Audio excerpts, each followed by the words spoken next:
কাউকে যখন ইনভাইট করি তখন টেনশন থাকে সব কিছু ভালোভাবে করতে পারবো কি না, রান্না ভালোভাবে করতে পারবো কি না, রান্নার টেস্ট হবে কি না। কিন্তু যখন রান্না শুরু করে দেই তখন সেই টেনশনটা চলে যায়, মনের মধ্যে কনফিডেন্ট ভাবটা চলে আসে।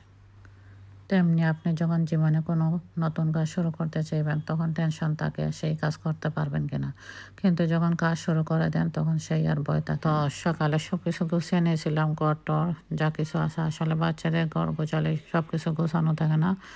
আপনি যখন কিচেনে যাবেন তখন এসে দেখবেন ঘরের সব কিছু এলোমেলো হয়ে গেছে, তারপরে সব কিছু গুছিয়ে রাখতে হয়, কারণ যখন কিচেনে ঢুকবো তখন আর রুমে এসে কাজ করতে পারবো না। তো সকালবেলা সব কিছু গুছিয়ে নিয়ে পুজো দিয়ে তারপর রান্নাঘরে চলে গেলাম, কারণ পুজো দিতে আমার অনেক সময় চলে যায়।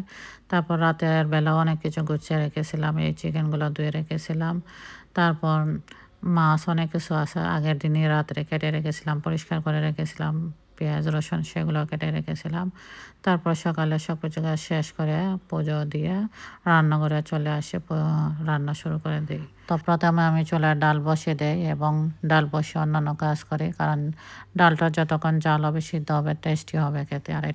আর এটা হচ্ছে মিষ্টি টক। তো এদিকে আমি ডালটা ফোড়ন দিয়ে দিলাম পেঁয়াজ দিয়ে, পেঁয়াজের ডাল আসলে সবার পছন্দ হয়। তারপর টমেটো ধনেপাতা দিয়েছি মসুর ডালের মধ্যে।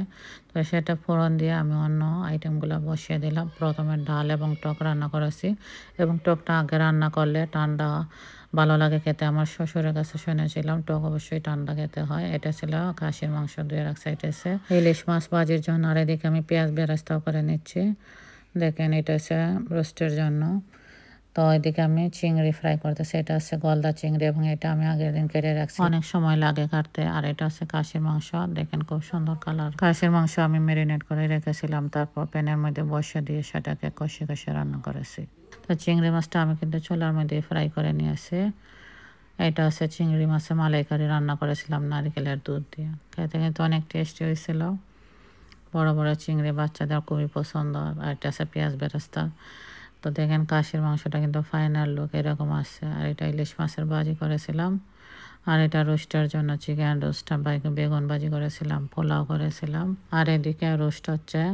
তো পরে আমি সব কিছু আসলে সাজিয়ে গুছিয়ে ছবি উঠাইতে পারিনি, কিছু কিছু করেছিলাম ভিডিও ছবি, আর কিছু করতে পারিনি। তো সবাই এসে গেছে, বসে গেছে খাওয়ার জন্য, সব কিছু টেবিলে নিয়ে আসি।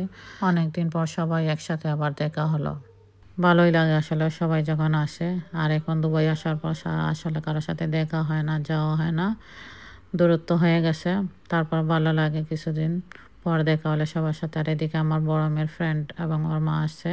তো সবাই খাওয়া দাওয়ার পর সব কিছু গুছিয়ে নিলাম, এবং এখানে দেখেন কি অবস্থা। অনেক কিছু আমি ধুয়ে নিয়েছিলাম এবং কিছু রেখে দিয়েছিলাম পরেও ধোয়ার জন্য। তো কেমন লাগছে ভিডিওটা অবশ্যই জানাবেন।